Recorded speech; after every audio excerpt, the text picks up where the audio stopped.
warahmatullahi wabarakatuh.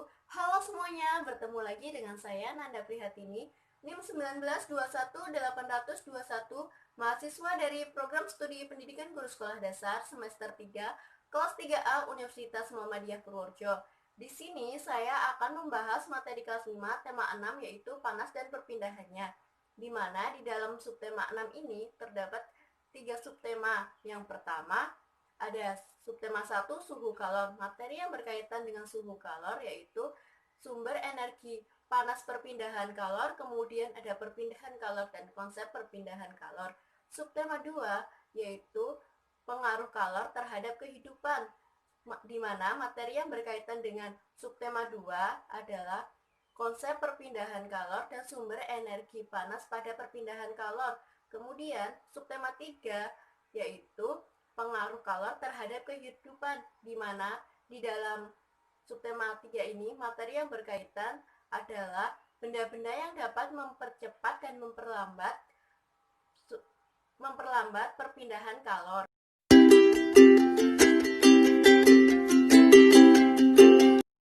Sebelumnya, kita akan sedikit mengenal tentang suhu. Kalian tahu tidak, apa itu suhu? Ya, suhu merupakan ukuran atau derajat panas atau dinginnya suatu benda atau suatu sistem. Suhu dapat didefinisikan sebagai suatu besaran fisika yang dimiliki bersama antara dua benda atau lebih yang berada dalam kesetimbangan termal. Untuk mengukur dan mengkuantitatifkan pengukuran suhu, digunakan sebuah alat yang dinamakan termometer. Alat ini bekerja berdasarkan sifat termometrik zat. Nilai suatu suhu pada benda dapat dinyatakan dalam beberapa skala suhu. Beberapa skala suhu pada umumnya yaitu ada skala suhu Celcius, Reaumur, Fahrenheit, dan skala suhu Kelvin.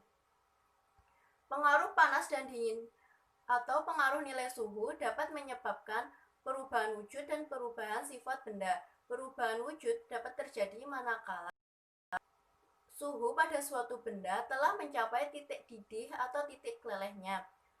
Pada setiap benda dapat mengalami pemuaian ketika dipanaskan dan dapat mengalami penyusutan ketika didinginkan.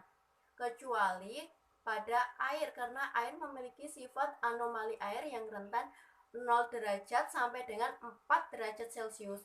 Pada benda padat terjadi 3 pemuaian, yaitu ada pemuaian panjang, pemuaian luas, dan pemuaian volume. Sedangkan pada zat cair dan zat gas hanya terjadi 1 pemuaian saja, yaitu pemuaian.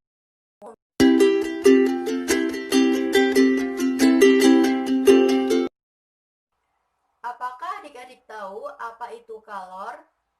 Ya, kalor merupakan suatu bentuk energi yang dapat berpindah dari suatu benda ke benda lainnya akibat kedua benda memiliki perbedaan suhu. Alat yang digunakan untuk mengukur kalor yaitu kalorimeter. Kalor memiliki ukuran standar internasional yaitu Joule. Sumber energi kalor atau sumber energi panas yang dapat kita jumpai ada matahari, ada api, ada listrik, ada panas bumi, dan lain-lain. Kalor berpindah dari suhu benda yang tinggi menuju suhu benda yang rendah. Perpindahan tersebut dapat terjadi dengan 3 cara. Yang pertama dengan cara radiasi, kemudian yang kedua dengan cara konveksi, dan yang ketiga dengan cara konduksi.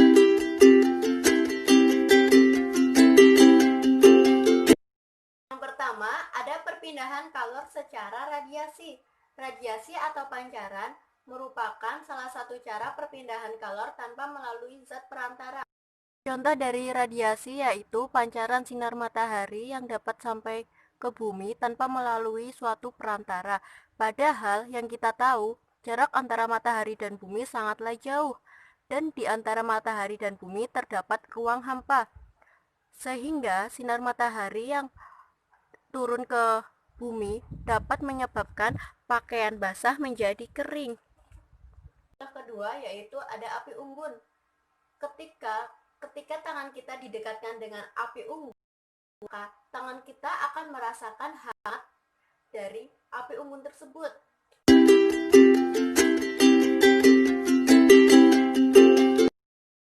Kemudian Kemudian yang kedua ada perpindahan kalor secara konveksi. Konveksi merupakan salah satu cara perpindahan kalor melalui suatu zat disertai dengan perpindahan zat-zat tersebut.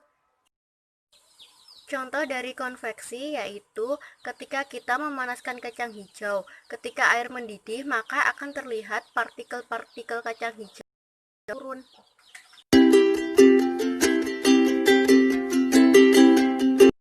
Ketiga, ada perpindahan kalor secara konduksi. Konduksi atau disebut juga dengan hantaran merupakan salah satu cara perpindahan kalor melalui suatu perantara zat tanpa disertai perpindahan bagian-bagian dari zat itu. Contoh dari konduksi yaitu ujung besi yang kita panaskan dengan menggunakan api. Contohnya seperti ini. Salah satu ujung besi kita panaskan dengan api, kemudian lama-kelamaan panas dari ujung besi yang kita panaskan akan menyalur ke ujung besi lainnya. Kemudian, contoh yang kedua yaitu ketika kita mengaduk teh panas dengan menggunakan sendok. Nah, seperti ini. Kemudian, sendok yang digunakan untuk mengaduk teh panas tersebut akan terasa panas.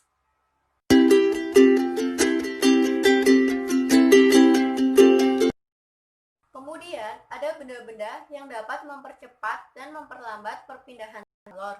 Yang pertama ada konduktor. Konduktor adalah kelompok benda-benda yang mudah menghantarkan panas. Contohnya ada besi, aluminium, tembaga, dan sejenisnya. Kemudian yang kedua ada isolator. Isolator adalah kelompok benda-benda yang sukar atau sulit dalam menghantarkan panas. Contohnya ada kertas, kemudian ada karet, ada plastik, dan sejenisnya. Banyaknya kalor yang diterima atau dilepaskan bergantung pada sifat bendanya, yaitu kapasitas kalor suatu benda dan kalor jenis benda tersebut. Kapasitas kalor dapat didefinisikan sebagai banyaknya kalor yang dibutuhkan untuk menaikkan suhu sebesar 1 derajat Celcius atau 1 Kelvin. Sedangkan kalor jenis suatu zat dapat didefinisikan sebagai banyaknya kalor yang dibutuhkan untuk menaikkan 1 kg zat tersebut sebesar 1 derajat Celcius atau 1 Kelvin.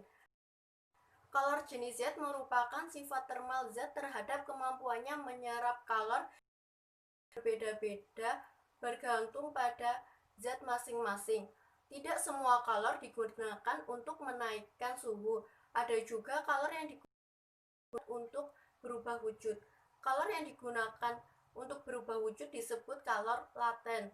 Kalor laten itu sendiri terdiri dari kalor lebur atau kalor beku dan kalor didih atau disebut juga dengan kalor uap.